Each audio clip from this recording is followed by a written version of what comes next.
What's going on, everybody? Welcome to another edition of Recher Reacts. It is Sunday night, and yes, I know a lot of people in the Tampa Bay area. You are focused on the first day of school tomorrow. People were wondering, are you still going to do a Recher Reacts? And yes, I am. Still plenty to get into today. Make sure you follow me on all social media platforms at JRetcher. Yeah, we're streaming right now on Facebook, on YouTube, and on Twitter as well. Leave the comments below. Any questions, comments, or concerns, feel free to, leave them there. And we'll talk about it right here on the program. First time joining us here on Retro Reacts, talking about all the big things in the day of sports, wrestling, MMA, a little bit of everything. So even on this Sunday, there is plenty to get into. We're going to talk the Olympics. We'll talk Tampa Bay SunDay. Yes, exactly. Duran's potty mouth, and then one MLB team to watch down the stretch. There's a team that's really jumped out to me. They were on TV, national TV, a little while ago, but it was a team that once the trade deadline came and went, I wondered, what kind of moves are the moves that they made at the deadline really going to make a big difference? And just from something that caught my eye today, I think it really will. Okay, let's get right into it, and let's start with these women right here. The 2024 Paris Olympics concluded today there across the pond, and the matchup that we saw earlier this morning, Team USA against Team France. We saw it on the men's side. We saw it again today on the women's side, and the women were victorious 67 to 66, and it was not easy at all. It got a little hairy there in the third quarter. France is up 35 to 25. Coach Reeves did a really good job making an adjustment, getting Plum in the game, getting Sabrina Ionescu in the game. Listen, Ionescu only played 10 minutes, but two big rebounds, three big assists. And I thought Kelsey Plum was just dynamite off the bench. 12 points, four assists. But the one person I really want to highlight today is Kalia Copper. 22 minutes off the bench, 12 points, five rebounds, two assists, two steals. She was everywhere. And you think about it, Team USA really needed all of their resources in this game to win. Not the best game from Brianna Stewart, 2 of 8, 8 points. She gave him 31 minutes. I can't leave out Asia Wilson. She was fantastic. A little bit of a slow start for her. She missed a couple of free throws early. She finishes with 21 points, 13 rebounds, one steal, and four blocks. But Copper off the bench, who didn't have the biggest contributions in the first five games, but game six helps the United States win 67 to 66. You have to give a lot of love to Williams on France, the only French player in double digits with 19 points. And if her foot is not on the line, they are going into overtime. Just an incredible performance from the French ladies today. And, you got to tip your hat. You wonder, are we going to see the men and the women uh, in the final again, like in 4 years? Because there was a lot of talent on those French national teams. You can already see the men itching to get back out there against the USA. Both the French men's team and the US men's team out there supporting the ladies. That was it was really cool. They both could have left. They both could have just, headed home. But no, what did they do? The very next morning they go out there and they celebrate, and they lift up the women and they support their fellow Olympic, I'd say brethren, the women out there. It was really cool. That's the kind of stuff that you want to see. That's the kind of stuff that makes the Olympics like just it's second to none. I love that. I love that camaraderie between the athletes. You see how many different events that the big time stars have gone to. I mean, you saw LeBron at so many different things. They really make the most out of their trip. They're not secluded. They don't just go to certain things. I love that. I think you get to see a different side of some of these athletes. You kind of put them into a box, and you really think, I know these people because of what you see on the professional side. But when you get to see them in international competition, it's incredible. Incredible. Now, I got to give a shout out to the U.S. women pretty much in every sport. What an accomplishment. 65% of the medals that were won in the 2024 Paris Olympics for Team USA were from women. And you think of the incredible performances from people like Simone Biles and Katie Ledecky, and you look at the teams like I'm still blown away by the 4x400. Those women just beat. It was insane how far ahead they were in that race. The basketball team, the soccer team. There's just so many. I'd be here all day rattling off all of these names, but 65% of the medals for Team USA came from the women, and I just thought the most incredible performances. And you think about the all-time greats, the Simone Biles, the Katie Ledecky, Diana Taurasi winning her sixth gold medal in her final Olympic Games. Hats off to the women of the red, white, and blue, the queens of the USA. You ladies, man, you led by example, and just hats off to you. You absolutely crushed it and inspired so many young girls around our nation. So kudos to you, and can't wait to see what the women do in a couple of years in the Winter Olympics, and then 4 years from now in the Summer Olympics once again. My hat goes off to all of you. Speaking of the women, a really, really cool day here in the Tampa Bay area. Tampa Bay SunDay, as I like to call it. And if you haven't seen the logo, it got voted the best logo for the USL Super League, the new women's soccer league here in the US. And we were able to go out there today as a celebration because they're 1 week away from their first game. How exciting is that here in the Tampa Bay area as the Tampa Bay Sun start the first professional women's team here in the Tampa Bay area? And I know the girls that live in my house here, the two little ones, as well as my girlfriend, they are so excited for the Tampa Bay Sun. I know I am, but again, it's an inspiration to those youngsters here in the Tampa Bay area to see the clinic that they had on today. There were so many soccer players out there, boys and girls, just inspiring that next generation of athletes. The first game next Sunday, August 18th, 6:30 at against Dallas Trinity FC at the Riverfront Stadium over there by Blake High School. Go get your tickets right now. Tampa Bay Sun FC.com will be out there, and hopefully you'll be out there too. Got an opportunity to see a couple of good friends, Christina Uncle, the president of the Tampa Bay Sun, as well as the head coach, Denise Schulte Brown, and Grayson Cam, who's in charge of a lot of the communications and PR over there. It's very, very exciting. And again, with two little ones here that live in this house, to be able to see, there's representation. They get to see these women that never had these kind of opportunities before. And now they're representing the Tampa Bay area. 813-727 the Tampa Bay Sun. It's very, very exciting. We cannot wait to be out there next Sunday. So we are looking to have, whether it's Coach Schulte Brown or a couple of the players, whether it's Erica Timrak or Jordan Listro, in studio or on the phone with us this week as we get everybody fired up for Sunday. Again, the first professional women's team in the Tampa Bay area, the Tampa Bay Sun. Wow, cannot wait. All right, we're flying through the topics today because it is Sunday night, and I know a lot of people out there got a lot to do. So I just wanted to kind of rifle through these topics. No disrespect, obviously, but it's not going to be one of our longer 30-minute programs. We're going to be right back at it tomorrow night after Monday Night Raw because you're going to see Rhea Ripley. You're going to see the Judgment Day. You're going to see Randy Orton. There's going to be plenty to get into. What's the next step in the CM Punk and Drew McIntyre storyline? We'll get into that a lot tomorrow night. I try to keep things on the positive on Recher Reacts and try to highlight a lot of the good things. But unfortunately, something not so great happened today up in Boston where Duran, their all-star, the all-star game MVP, unfortunately was caught on a live mic saying some not so great things.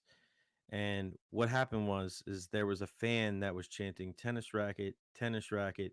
You need a tennis racket as the Red Sox were trailing in the sixth inning, 10-0. And then the camera, the microphone picked up Duran yelling back at the fan's direction, calling him an effing another F word, which is an anti-gay slur. And it just shows you that in this world that we live in, you are always there's always something around. There's always a video. There's always a microphone. And I'm not making any excuses for Jaron Duran whatsoever. But It's crazy how far you can fall when you feel like you're on top of the mountain. This guy was the All-Star game MVP. I was singing his praises just a month ago. Thought this guy was one of the best players in the AL East.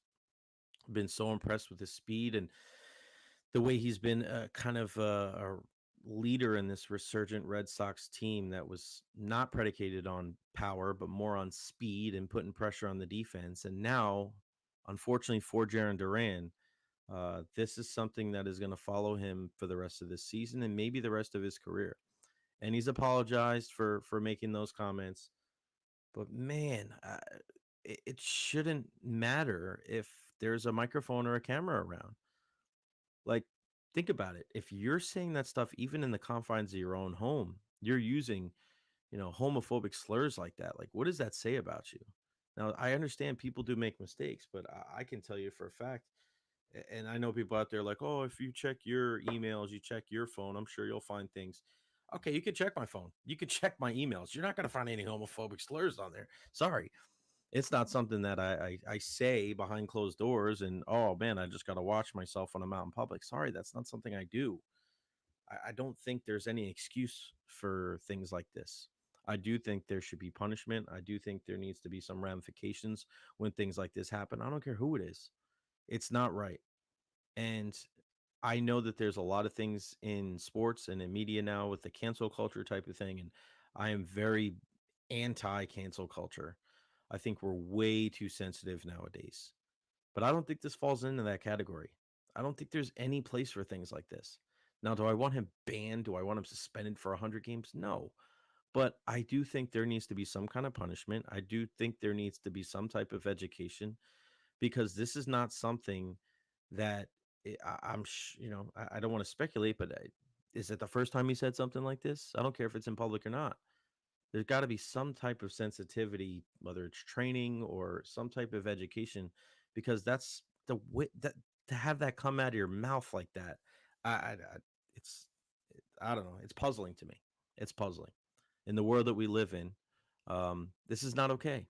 It shouldn't be regulated. I don't think it's one of those things where it falls under the cancel culture type of umbrella. No, this is not allowed. This isn't something that we should condone. This is not something that should be acceptable. This is not something that should be forgotten in a way where that it's not something as a learning tool and a learning lesson for people out there of why this is not a good thing to do. I hope he learns from it. I hope this is not something that he continues to say on his own time or think because it's just flat out wrong. I don't know how anybody could say otherwise. And for a kid that has battled so hard to get to where he's at right now with the Boston Red Sox, something like this again is going to follow him for the rest of the season and maybe the rest of his career. I hope he takes steps to eradicate this from a lot of people's, at least the front part of their memory. Hey, turn it into a positive. You did this, you said this. How can we take it so that you not only educate yourself, but you like get other people to not think this way and not think that saying something like this because think about it, it's not premeditated, right? He wasn't going out there and just picking people out and just he was pissed the team was losing. He was getting heckled by a fan. But the fact that your reaction is that comment, I mean, that's got to be something that's analyzed. If you're Jaron Duran, you got to look in the mirror, man. Like that's where you're going with it. That's the word that you use as a comeback, as a derogatory term for somebody that's busting your chops. Listen, you're a pro athlete, man. You're gonna get things like this. People are gonna say stuff, and to be honest, I mean, and we don't know. There could have been more things that were said, but if that was it, you're in Boston, dude. You're in Boston. There's people that play against you guys in that building that are called way worse. Ask a guy like Adam Jones. Look it up. Look up Baltimore Orioles Adam Jones and heckling from a Boston fan. Go look up why Torrey Hunter put it in his contract that he'd never go play for Boston. Things like that are going to happen, unfortunately, with that crowd. So you got to have a thicker skin. And again, you got to educate yourself because if that is where your reaction goes, man, that's something hopefully you can learn from and get better. All right, we're gonna finish Recher reacts. I was gonna say Recher's rapid reaction, but that's not the same thing that we do here. Recher reacts with, as always, my one last thing. And for my one last thing, I don't want to necessarily overreact because of one thing I saw, but man, this team that I saw tonight, the Seattle Mariners on Sunday Night Baseball, completing a sweep over the New York Mets, who are also trying to fight for a wild card spot, was freaking impressive as hell. A 3-game sweep of the Mets. They only gave up 1 run in those 3 games. And you're just kind of looking at this roster and you're kind of looking at the pitchers. And it's not always the best team that wins the World Series, but it's the hottest team. And if there's one team to keep an eye on down the stretch, it may be the Seattle Mariners. And here's why. You're talking about a team that has the number one ERA in all of baseball, the number one whip in all of baseball. You know, I love the whip stat. Walks and hits per innings pitched. You're keeping traffic off the bases. You're probably going to win. And I look at the acquisitions that they made at the trade deadline and before the trade deadline. Victor Robles, starting center fielder for the Washington Nationals when they won the World Series just a couple of years ago. They cut bait with him. Seattle picks him up, and now he looks like the guy that won the World Series a couple of years ago. They go out at the deadline and they bring in Justin Turner. Now, is Justin Turner the same guy that won the World Series for the Los Angeles Dodgers? Probably not. But that is the type of clubhouse presence that can really help a team get over the hump come playoff time, come postseason time. And oh yeah, and I know this is a sore subject, they traded for Randy Arozarena too. And we know what Randy can do come postseason time. Now, Julio Rodriguez returned to the lineup today. Didn't look great, took an offer, but this is a guy that is one of the best players in baseball when he's on. And you start looking at this roster and you see Cal Raleigh, 2 home runs today behind the plate, one of the better power hitting bats behind the plate in the big leagues. And you start looking position by position and knowing how well they throw the baseball and seeing Troy Taylor, the rookie, coming out of the pen. That dude has electric stuff. And we always see in the playoffs these young pitchers that don't know any better that go out there and just absolutely light it up and help their team go far in the postseason. Does a name like David Price ring a bell? Sure does.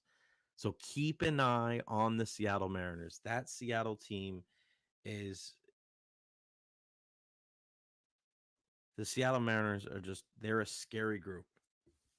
So again, if there's one team down the stretch, one team down the stretch to keep an eye on, it's the Seattle Mariners. The pitching with the best ERA in baseball, the best whip in all of baseball, and then the acquisitions of guys like Victor Robles, Justin Turner, that veteran experience, and then Randy Arozarena. You got Julio Rodriguez coming back off of the IL. Cal Raleigh hits a couple of bombs tonight. There's just something special going on in the Pacific Northwest. We may not see it as much here on the East Coast, but you heard that crowd tonight on Sunday Night Baseball. They were into it. Scott Service, one of the best and most underrated managers, I think, in the big leagues. I feel like he's got a great finger on the pulse of that club. I like them. I really like the Seattle Mariners. And again, I mentioned it. Troy Taylor coming out of the pen, that young arm, that could be a difference maker come postseason time. It's not always the best team that wins. It's the hottest team. And watch out, because if the Seattle Mariners catch fire, nobody is going to want to play them in the postseason. All right, that's going to wrap it up for me here on Recher Reacts. I want to thank everybody for tuning in. Just a little 20-minute little honey dip tonight. Again, we will be live tomorrow night after Monday Night Raw. So I'm thinking probably between 11 and 11:30 tomorrow night. We'll talk some Tampa Bay Rays. We'll talk some Buccaneers. So excited to be able to be back on Jay and Zach tomorrow, starting at noon, talking about the Buccaneers' preseason victory over the Cincinnati Bengals. Of course, our coverage on DAE starts at 6 a.m. with the Pat and Aaron Show. And then the Rays, yeah, they salvage. They don't get swept at home by the Baltimore Orioles, so some good stuff there. And then ton of Olympics talk as well. Stars of the weekend, Mark Topkin. Great to be back in the studio with my guy Zach Blobner and James Donlin. Hopefully you can join us as well. Download that free iHeartRadio app. And James has done such a great job recently of really taking our game to the next level. So many fun videos and pictures. it's a real joy to go to work every day with those guys. So looking forward to it tomorrow on WDAE. Make sure you follow me on all social media platforms at Recher. For all of my parents here in the Tampa Bay area, go get some sleep. I know the little ones start school tomorrow, so I appreciate you taking some time tonight for checking me out tonight here on Recher Reacts. Peace out. See you next time.